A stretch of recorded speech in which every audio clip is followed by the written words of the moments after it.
Estamos no coração do bairro histórico de Alfama, mais precisamente aqui no Largo de São Miguel. E é aqui que vamos encontrar um património histórico de grande valor. Estou a falar da Igreja de São Miguel, que muito poucas pessoas conhecem. Está apenas aberta, por enquanto, 2 vezes por semana e lá dentro tem então um património que vale a pena conhecer. Quem nos vai contar mais sobre a história desta igreja é o historiador Joel Moedas Miguel, que está aqui comigo. Joel, então, que igreja é esta? Quando é que foi fundada?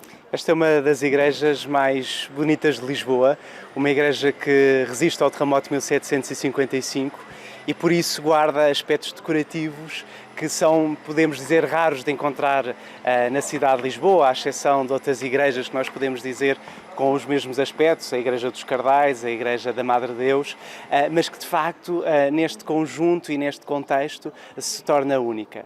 Uma igreja que nasce aqui originalmente no século XII, mas que é toda ela reconstruída e reconstruída com os aspectos que nós vamos ver no final do século XVII e início do século XVIII. Reconstruída neste bairro de Alfama, que é de facto um dos bairros mais característicos da cidade de Lisboa, que além de resistir no seu conjunto e na sua identidade ao terremoto de 1755, vai de facto acolher esta igreja de elevado valor. E o que é que gostaria de destacar nesta fachada da igreja? Olha, esta igreja é muito interessante porque a única parte de facto que é afetada pelo terremoto de 1755 são as torres e o nicho do frontão que vão desabar exatamente com esse cataclismo e vão ser então reconstruídas. Mas de resto é uma fachada muito simples do desenho de João Antunes, que é um dos grandes arquitetos do início do barroco português, que faz Santa Engrácia, que faz também, por exemplo, o Menino Deus e que vai em conjugação com João Nunes Tinoco arquitetar este conjunto que ainda podemos dizer que está naquilo que é o início do barroco português, portanto um barroco tímido e pouco opulento do ponto de vista da fachada, contrariamente ao que nós vamos ver no interior. E é isso mesmo que nós vamos fazer, convido-o a vir connosco para conhecer então esta igreja por dentro. Venha daí! E é aqui no interior da igreja que nos apercebemos da sua rica decoração. Uma decoração bastante variada, mas a talha dourada predomina, não é assim, Joel? Sim, de facto, o interior contrasta com o exterior austero.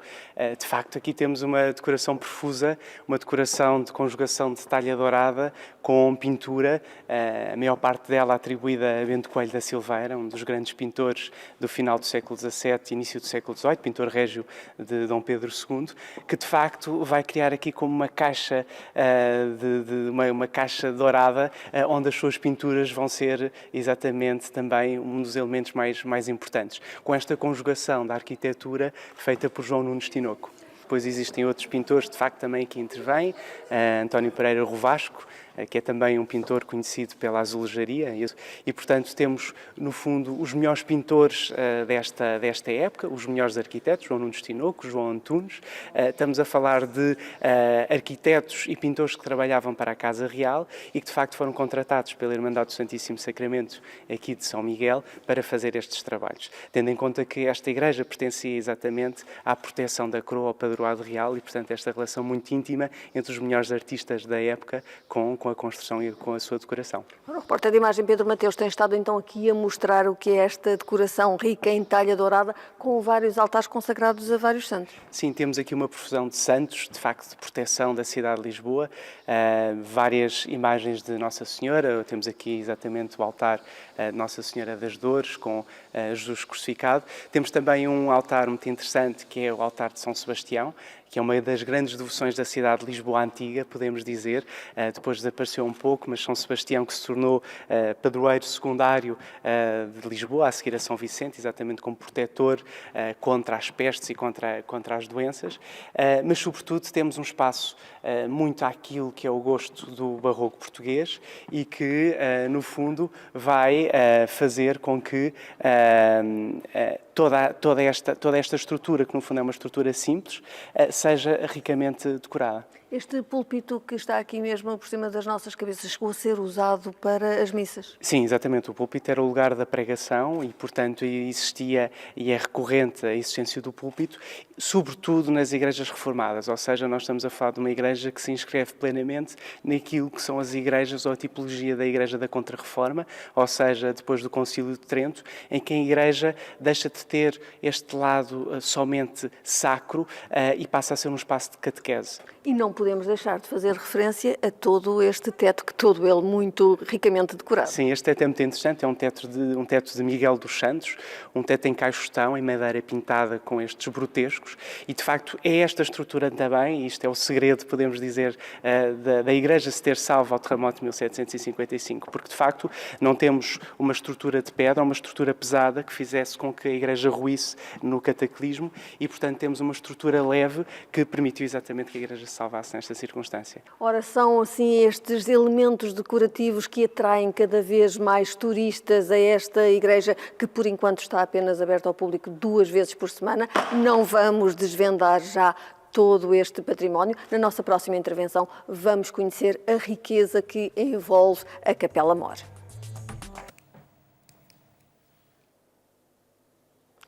A talha dourada é um dos elementos decorativos mais marcantes na igreja de São Miguel, que se encontra aqui em pleno coração do bairro histórico de Alfama. Estamos a conhecer este templo, que está aberto apenas 2 vezes por semana e que, quando abre as portas, são muitos os turistas que a querem visitar por toda esta riqueza decorativa que envolve esta igreja. Quem nos está a fazer uma visita guiada é o historiador Joel Moedas Miguel. Joel, aqui vale a pena conhecermos em pormenor esta Capela Mor. Sim, de facto esta Capela Mor é a joia da coroa desta igreja. De facto nós estamos a falar do lugar mais importante de uma igreja, que é a Capela Mor, é o Santo dos Santos, é o lugar onde se celebra a Eucaristia, é o lugar onde está também reservada a Eucaristia, onde era exposta também para a adoração, e nós também estamos a falar de facto de uma igreja que, apesar desta invocação medieval, desde a fundação da cidade de Lisboa a São Miguel Arcanjos, a verdade é que esta Irmandade no final do século XVII, a Irmandade do Santíssimo Sacramento, vai tornar esta igreja muito eucarística, muita devoção eucarística e, portanto, toda a pintura que nós estamos a ver, toda a decoração do teto e, sobretudo, a Capela Mor tem essa invocação eucarística e de adoração eucarística. Ora, e há aqui um pormenor que vale a pena descobrir e esse pormenor está ali na sacristia, não é assim, Joel? Exatamente, a sacristia guarda exatamente a imagem original de São Miguel que estava no exterior da igreja, que estava no nicho, uma imagem em terracota feita por Claude Laprade, que é também um escultor de nome que vem para Portugal no final do século XVII e que de facto faz vários trabalhos, nomeadamente em Mafra e também na Universidade de Coimbra. E vai fazer então esta imagem de São Miguel em terracota, que apesar do seu elevado estado de degradação, está ainda aqui conservada na sacristia da igreja. Como esta igreja não está, por norma, todos os dias aberta ao público, o Joel também faz visitas guiadas a este património? Sim, exatamente. Portanto, uma das maneiras, de facto, de visitar esta igreja é através das visitas guiadas que eu costumo organizar, em conjugação exatamente com o parco e com todo o patriarcado.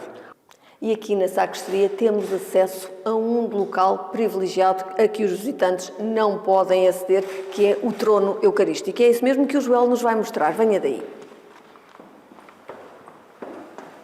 E como o repórter de imagem Pedro Mateus tem estado a mostrar, este trono eucarístico é ricamente decorado em talha dourada. Sim, de facto nós estamos a falar de toda uma estrutura de celebração eucarística, a Capela Mor, o trono eucarístico, onde se expunha exatamente a custódia com a Eucaristia. Nós estamos a falar então desta igreja que tem a invocação de São Miguel, que está aqui ao meu lado, mas que tem esta vertente exatamente muito da adoração do Santíssimo Sacramento e, portanto, esta estrutura que está nas minhas costas, o trono eucarístico, era uma estrutura que permitia essa adoração de uma forma, podemos dizer, plenamente barroca, com todo o Fausto, com toda a pompa que marca esta época e com toda a teatralidade também que tudo isto e que toda esta estrutura nós podemos ver cria. E, de facto, é uma estrutura que nós chamamos de trono, associamos normalmente o trono a uma cadeira cadeira, mas de facto trona esta estrutura em degraus, que aqui, por exemplo, em Alfama, é muito comum na altura dos Santos Populares o trono de Santo António. Portanto, essa estrutura em escada, onde no topo, é como se fosse a representação do Monte Santo, no topo está o sagrado. E, portanto, aqui era então a Eucaristia. Joel, e é aqui neste trono eucarístico também nos apercebemos de que a riqueza e a diversidade de pormenores na decoração é muito grande. Sim, de facto, estamos num lugar privilegiado. A partir daqui podemos perceber toda esta riqueza e todo este detalhe decorativo. Nós estamos a falar do início da decoração feito ainda no final do século XVII por António Rodrigues, mas depois tudo o que nós vemos aqui do melhor que nós podemos dizer do barroco português em talha dourada e do melhor feito de facto em Lisboa é da autoria de Santos Pacheco e também de Félix Adalto da Cunha, que é um dos entalhadores também da Igreja da Madre Deus. E, portanto, nós estamos a falar dos grandes entalhadores da cidade de Lisboa que vão fazer esta decoração que aqui nós podemos admirar.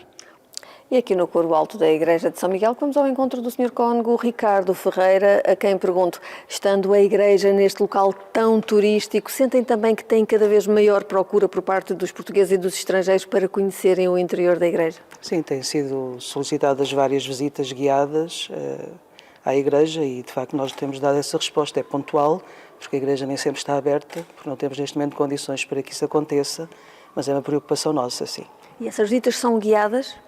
As visitas trazem guia, são guias de Lisboa que nos pedem, solicitam que abramos a Igreja para que elas possam mostrar aos grupos que trazem. Ora, tantos pedidos justificariam que a Igreja pudesse estar aberta mais vezes durante a semana? Sim, é uma preocupação, a questão está sempre na possibilidade disso acontecer. Nós, neste momento, temos a Alfama um pouco desertificada e as pessoas que estão com alguma idade, e é difícil termos voluntários para assegurar a abertura e o fecho da Igreja e a segurança, que é o mais importante. A que horas é que as pessoas podem assistir aqui à missa? Nós temos missa à quinta-feira às 18h e temos ao sábado às 17h, missa vespertina. Ficamos assim a conhecer em pormenor a Igreja de São Miguel, que fica aqui em pleno coração do bairro histórico de Alfama. Fica a sugestão para vir até cá conhecer este património religioso da capital.